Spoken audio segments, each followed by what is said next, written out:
e tij, John Kennedy, një nga presidentët më të suksesshëm që ka patur Shtetet e Bashkuara të Amerikës dhe që është ekzekutuar dekada më parë. Pikërisht për këtë do flasim pasi ka të reja. Presidenti amerikan Donald Trump ka deklasifikuar ato dosje të rëndësishme të cilat tashmë janë publike për publikun, një pjesë dhe ka filluar edhe rihetimi, ja thirrur disa dëshmitar për të marrë në pyetje dhe çfarë po ndodh pikërisht me këtë vrasje që ka shkaktuar shumë teori konspiracioni, shumë debate dhe shumë diskutime në mbar botën. Do flasim në këto momente. Kam ftuar zotin Kol Krasniqi, ekspert i antiterrorizmit nga Kosova. Zoti Krasniqi, përshëndetje, faleminderit.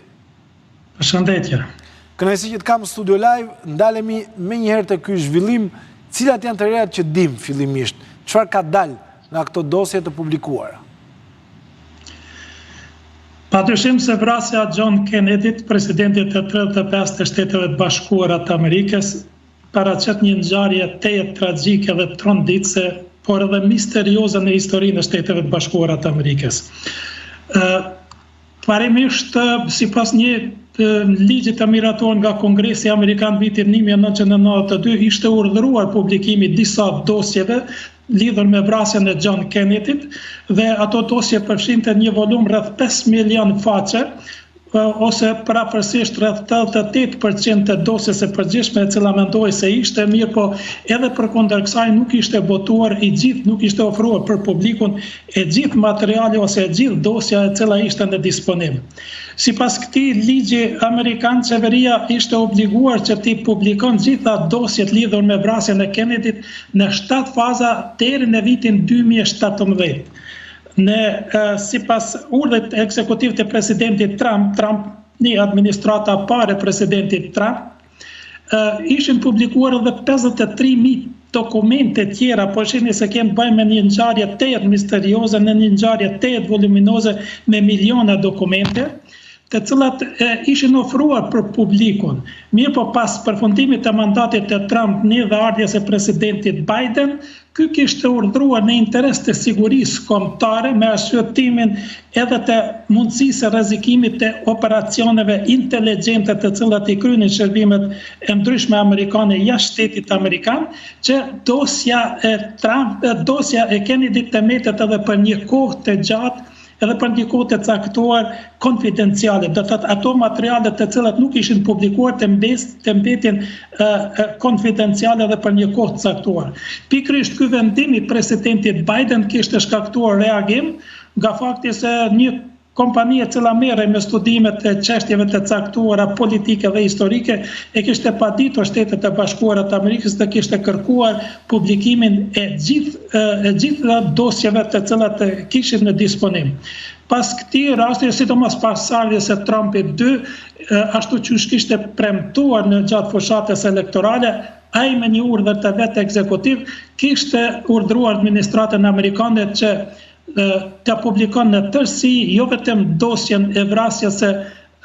John Kennedyt, presidentit amerikan, por edhe dosjen e vrasjes së vllaut të tij, me senatorit Robert Kennedy dhe Martin Luther King, të cilët po ashtu janë në vrasje misterioze edhe përkundër faktit se ishin gjykuar kryes të atyre vrasjeve. Se deklarojmë se edhe për vrasjen e John Kennedyt ishte burgosur një person dhe ishte akuzuar natërisht mas burgosjes për 12 orë ishte akuzuar për vrasjen e presidentit Kennedy dhe 2 ditë pas burgosjes së tij ishte vrarë në një podrum të Shteteve të Bashkuara të Amerikës dhe pikërisht këto zhvillime kishin ndikuar në paraqitjen e shumë teorive konspirative lidhur me vrasjen e John Kennedyt. Natyrisht në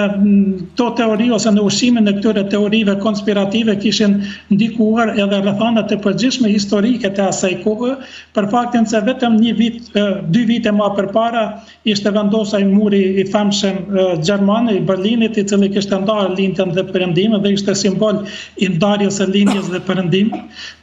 ishin caruar raportet mes të lindjes dhe perëndimit përkatësisht mes Shteteve të Bashkuara ose Paktit NATO dhe Paktit të Varshavës, si dhe ishte ardhur deri te një krizë fuqishme nukleare rreth Kubës. Gjitha këto rrethana kishin ndikuar në paraqitjen e rrethanave ose teorive të ndryshme konspirative, edhe nga fakti se Lee Oswald, i dyshuar për vrasjen e presidentit amerikan, kishte qëndruar për 2 vite me radhë në Bashkimin Sovjetik, në Rusinë e sotshme, dhe kishte kontakte edhe me shërbimet, kishte dokumente, kishte informacione se kishte kontakte edhe me shërbimet inteligjente kubaneze. Tu deklarojmë hapur se presidenti Kennedy kishte në programin e vetë politik dhe natyrisht kishte bërë edhe publike se ai dhe administrata e tij do të bënë përpjekje për shkatrimin e regjimit komunist të Fidel Castros. Dhe kishte një motiv për vrasjen, domethënë për eliminimin e Fidel Castros, dhe Fidel Castro kishte natyrisht një motiv për hakmarrjen ke drejtim për eliminimin e presidentit kubanez. Mirë po, përpos këtyre teorive ekzistojnë edhe një mori teorive të cilat lidhen jo vetëm me mundësinë e qëndrimit pas kësaj vrasje të shërbimeve inteligjente sovjetike ose kubaneze, disa lidhen natyrisht edhe me mundësinë e inskenimit të kësaj vrasje ose përgatitjes së kësaj vrasje edhe nga shërbimet inteligjente amerikane me qëllim të eliminimit të konkurrencave të caktuara politike, por ka edhe teori tjera konspirative të cilat flasin se prapa kësaj vrasje mund të qëndrojnë edhe mafit italiane ose lëvizje të ndryshme komuniste në Afrikën Perëndimore dhe në Azi. Gjitha këto teori natyrisht nga aspekti zyrtar, i qëndrimeve zyrtare, ne janë demantu për faktin se më njëherë pas vrasjes së Kennedy, një javë më vonë, është autorizuar nga presidenti atëhershëm i Shteteve të Bashkuara të Amerikës, është themeluar një komision i veçantë për hetimin e kësaj vrasje, dhe të duhet të deklarojmë se ai komision nuk ishte i vetëm, po ishin formuar edhe disa komisione tjera, dhe gjitha ato kanë ardhur në përfundim se Lee Oswald ka qenë një veteran i marinës amerikane i cili kishte dezertuar dhe ka qëndruar në Bashkimin Sovjetik dhe më vonë ishte kthyer në Shtetet e Bashkuara të Amerikës, kishte kontakt edhe me shërbimet inteligjente kubaneze, mirë po vrasjen e kishte kryer ai në mënyrë të vetmuar. Nuk kishte ofruar shërbimet ose 2 komisionet paralele të cilat e kishin hetu këtë rast, nuk ishin ofruar asnjë dëshmi se prapa kësaj vrasje ka qëndruar një shërbim i huaj ose ky person kishte vepruar në bashkëveprim me kryesit tjerë, me vrasit të tjerë të mundshëm. Mirë po, është interesant të theksohet edhe ky rast, gjatë ekzaminimit të rrjedhës së vrasjes dhe deklaratave të guvernatorit të Teksasit, i cili ishte në makinë me presidentin amerikan, janë paraqit disa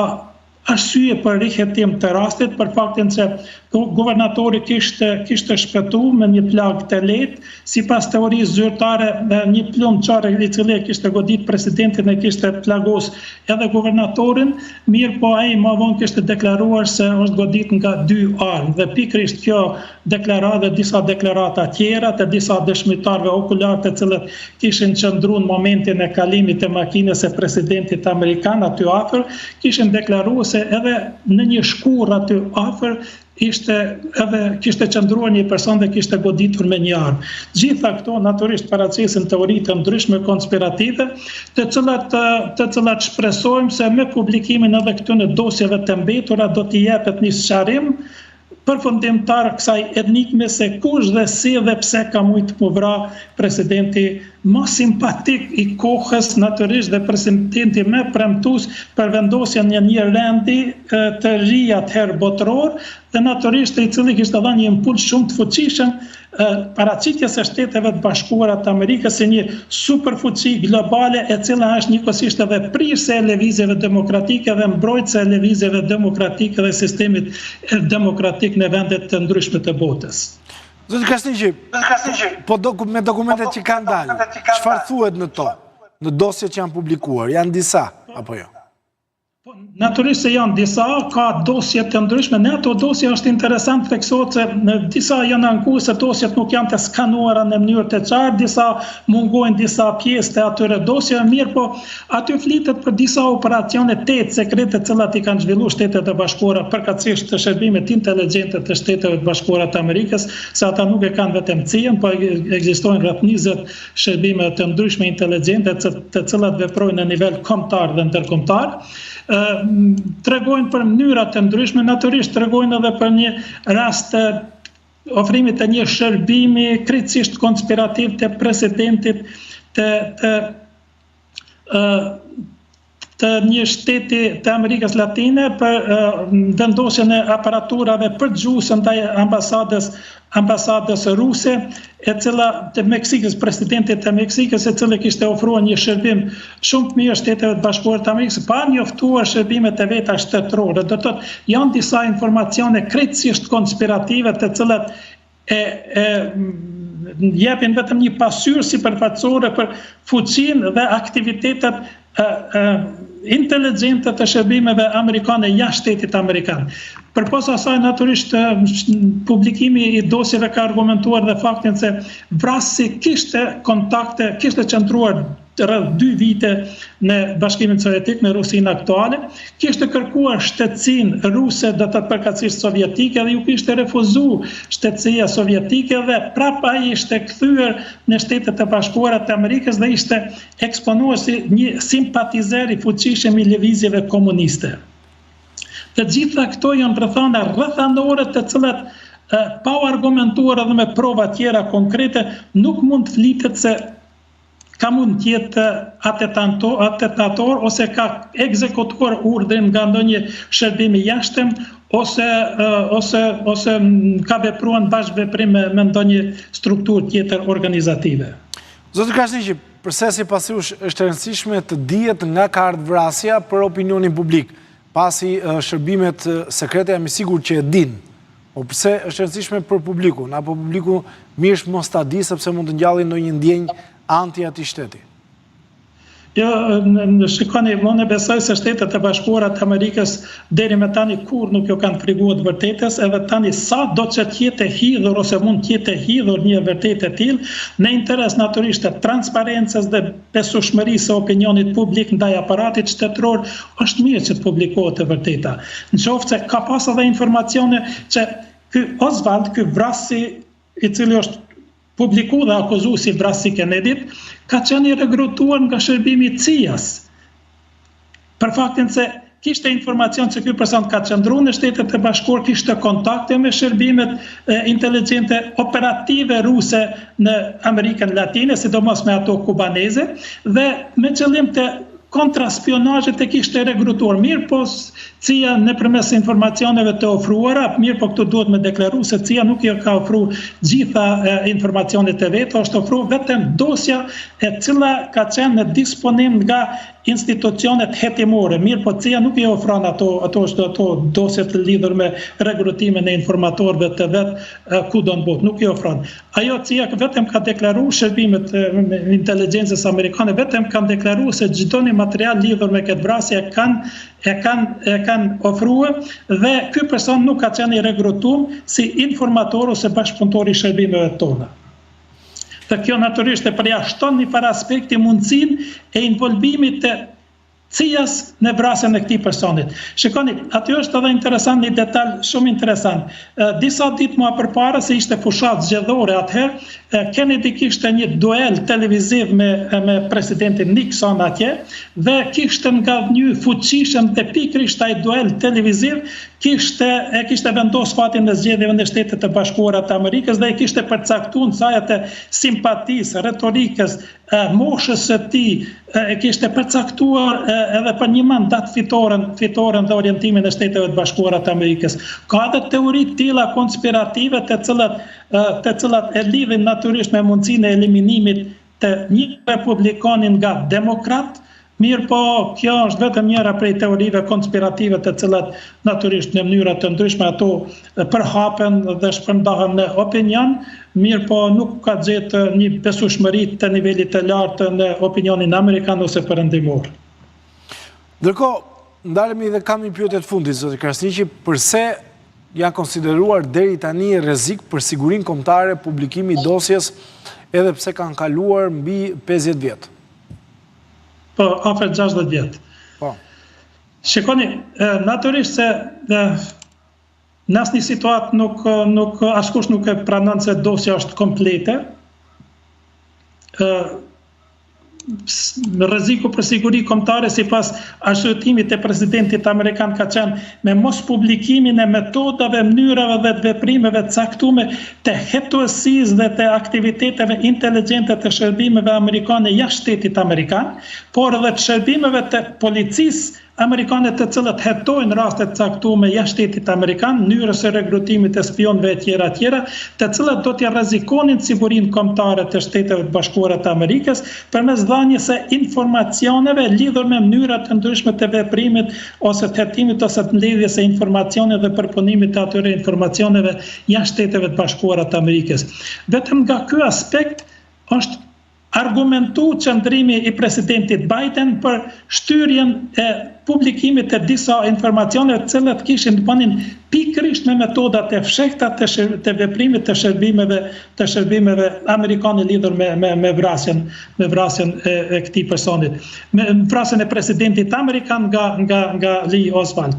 Mirë po, jo dini se mënyra e zhvillimit të hetimit, vrasja, me njëherë pas asaj vrasje, burgosja e